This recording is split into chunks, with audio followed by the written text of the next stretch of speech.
I have been using the Carbon Theory cleansing bar for a little over a year now, and I thought it was time to do a little review because obviously there's a reason why I've been using it for so long, and spoiler, it's because I love it. So before talking about my experience with it, let's just see what it says on the website it's supposed to do. First of all, they mentioned that it's supposed to prevent breakouts. Charcoal, if that's how you pronounce it. I really hope it is. But anyway, the charcoal is supposed to draw out bacteria, toxins, and excess oil. And the tea tree oil reduces inflammation and acts as a natural antiseptic. And lastly, the shea butter. Again, not sure how is that pronounced correctly.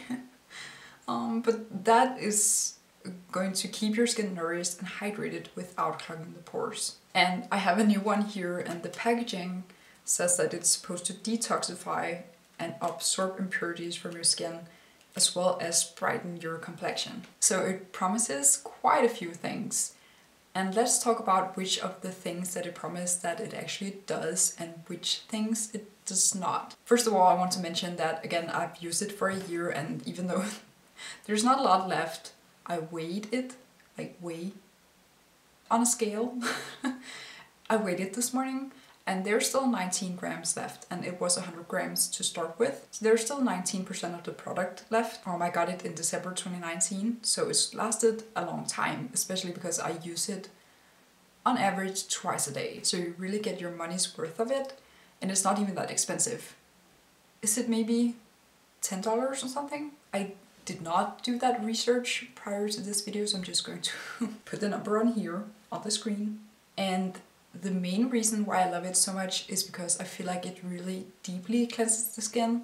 Like, it gets really into the pores and takes all the gunk out of them. And my skin is combination, meaning that it gets quite oily throughout the day, but it's still dry, and it helps with removing all of that excess oil that my skin, for some reason, felt it needed to produce. However, it does, as I said, claim to be hydrating, which I would say is the opposite. It's quite drying on the skin because it does make your skin feel super squeaky clean.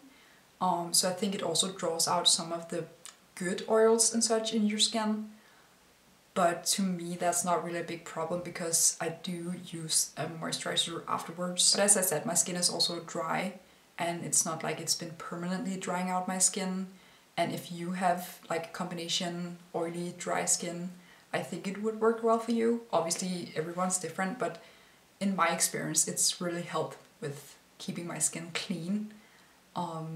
I rarely get any breakouts. Not to say that like every time I use it, it's not like there's never been a pimple on my skin, but I feel like it really helps if there is a pimple with like removing it quite quickly. But as I said earlier, I have been using this with other products obviously, but I think it has been the main factor in keeping my skin clean. So let's just talk a little bit about my skincare in general. So I've been using the Garnier micellar water for a long time, but that is not cruelty free. So recently I switched over to the Formula 1006 one, and this I will use at night before using the Carbon Theory cleansing bar. Sometimes after using the micellar water, I will use the Ordinary Squalane cleanser, which I talked about in my last video if you want to see that. But however, that's not most nights. Most nights I just use the micellar water and then go into this cleanser. Then when I've cleansed my skin, I will use some of the Ordinary acids, either the Mandelic or the lactic acid or both. And then we'll get into the moisturizer, which right now I'm using one that is not cruelty free, so I will not talk about that. But that is it for like my nighttime skincare routine. And in the morning, the first thing I use is the Carbon Theory cleansing bar. And after that, again, I will use like some of the Ordinary skincare products, like their acids or their niacinamide or such. And then I will move on to my daytime moisturizer, which for a year I used this Alya skin, which I really like. It's not very hydrating though, and it's quite expensive when it's not on sale, but if it's a nice moisturizer and it smells nice as well. And I think it's not perfume, it's just like the way the Australian native berries smell. But that is empty now. So now I used the Formula 1006 Thirst No More moisturizer. I believe I have an old video on this. Maybe I should do a new review, I don't know. And the Ordinary Hyaluronic Acid, I mixed these two. And I finish off with this Bondi Sands Sunscreen. That's the word.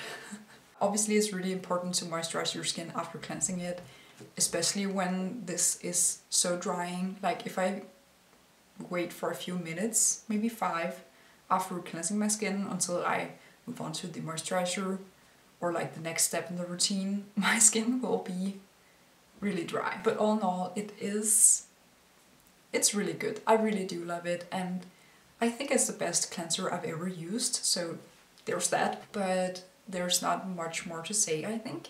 That was my review. I hope you found it helpful. If not, then I just wasted a few minutes of your life. I'm sorry. But yeah, I hope to see you in my next video, and bye!